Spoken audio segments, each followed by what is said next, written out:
Amados professores, muito bom dia. Essa semana nós temos exemplos maravilhosos das Escrituras, Mateus 14, Marcos 6 e João de 5 a 6. O manual está recheado de sugestões maravilhosas. Eu gostaria de dar algumas outras sugestões que podem ajudar você a ampliar a sua capacidade, aquilo que você tem preparado para abençoar a vida desses jovens, para focar 100% no Salvador Jesus Cristo.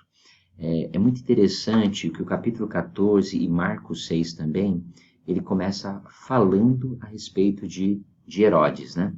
Então, vamos ver como era Herodes, né? No versículo 20 do capítulo 6 de Marcos, diz o seguinte: porque Herodes temia João, sabendo que era homem justo, santo, e estimava-o. Aqui diz que ela protegia João e fazia muitas coisas, escutando-o de bom grado, o ouvia. Pensem só, Herodes era um camarada que protegia João, ele estimava-o, guardava ele fazia muitas coisas para João, ouvia ele de bom grado, e mesmo assim, ele deixou seus convênios, seus princípios, né? Em Mateus 14, no versículo 7, diz que ele prometeu para Herodias que ele ia dar qualquer coisa, e depois ele acabou dando a cabeça de João.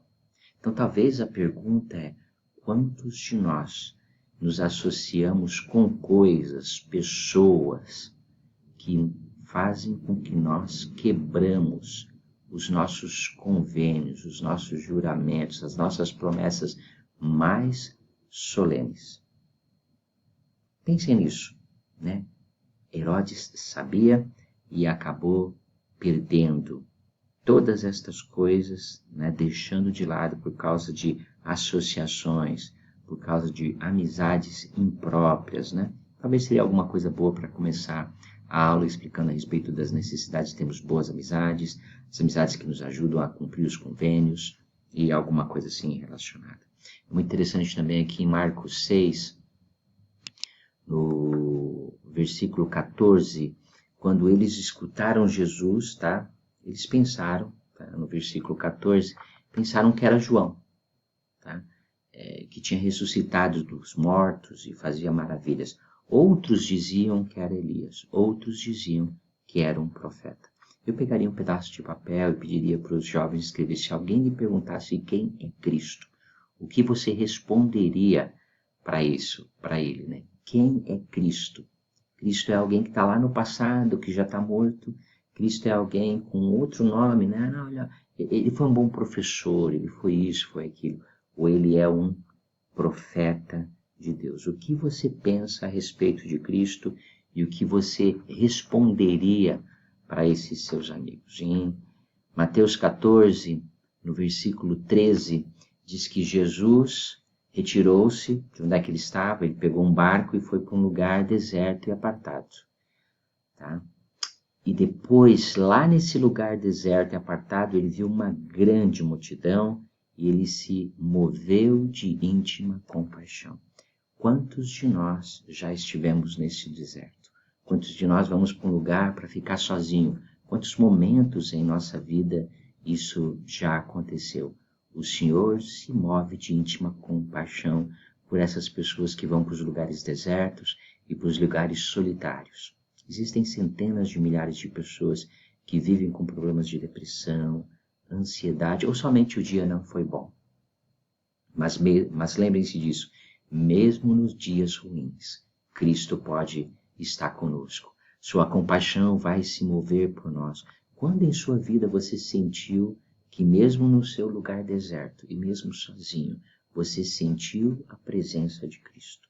Talvez alguns de nós façamos a mesma coisa que seus discípulos queriam fazer naquela hora. E caindo a tarde, no versículo 15, os discípulos aproximaram-se dizendo: o lugar é deserto.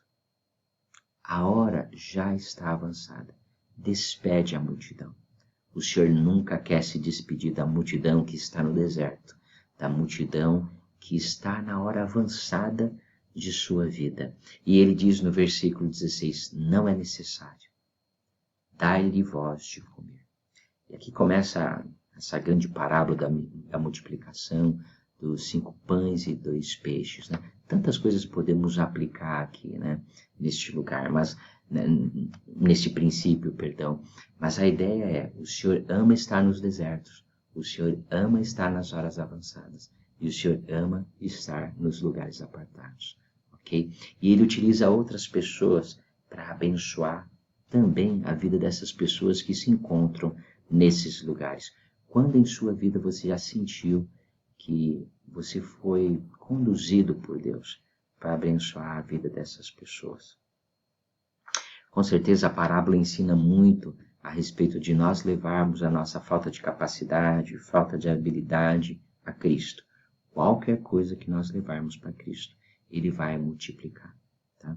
Quais são os seus 2 peixes? Quais são os seus 5 pães que você precisa levar para Cristo, para que Cristo possa multiplicar? O pouco que você dá, Cristo faz com que, depois de sua bênção, depois de erguer os olhos para o céu e abençoar aquilo que você traz para Ele, aquilo se multiplique. Quando em sua vida você sentiu que levou o seu pouco para Cristo e que Cristo multiplicou e que organizou em cestos e depois sobejou para que você pudesse utilizar sempre no futuro. É muito interessante o que o versículo 22 dizia, ensina, né? E logo ordenou Jesus que seus discípulos entrassem no barco e fossem adiante dele para o outro lado, enquanto ele ficava e se assegurava que toda a multidão voltasse bem para casa. Quando ele se despedia dela, quando você sentiu que mesmo nos seus desertos, nos seus lugares apartados, mesmo que a hora era extensa, Cristo ficou contigo até você se sentir bem, até que as coisas tenham passado. Depois disso, Cristo foi orar à parte. E aí começa a grande experiência, né?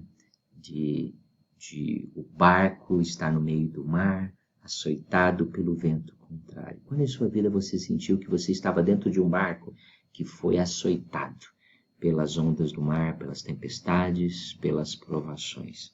Cristo está nas tempestades de sua vida.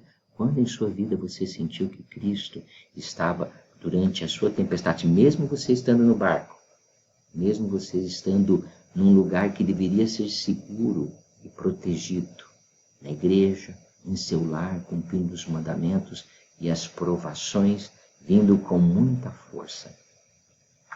É muito interessante que Cristo se dirige a nós em nossas provações. Podemos fazer a mesma pergunta, né? Quando sentimos que Cristo se dirigiu a nós em nossas provações. E no meio das provações, o Senhor diz o seguinte: tende bom ânimo, não temais, sou eu. Tá?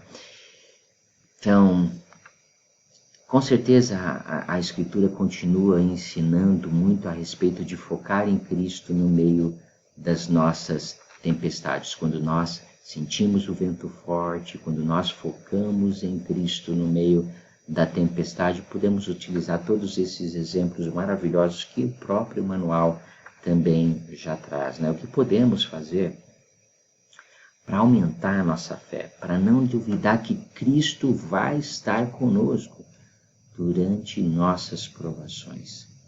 É muito interessante. Quando Cristo entra no barco, no versículo 32, toda a tempestade se acalma. Quando permitimos que Cristo entre em nosso barco totalmente, a tempestade se acalma. Quando em sua vida você permitiu que Cristo entrasse no seu barco e você viu que o vento se acalmou e a tempestade terminou.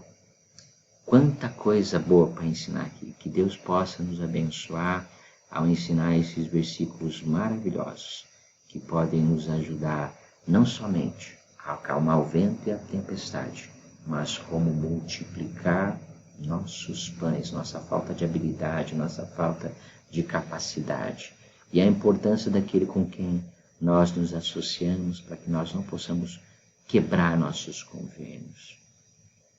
quebrar nossas promessas. Um forte abraço a todos.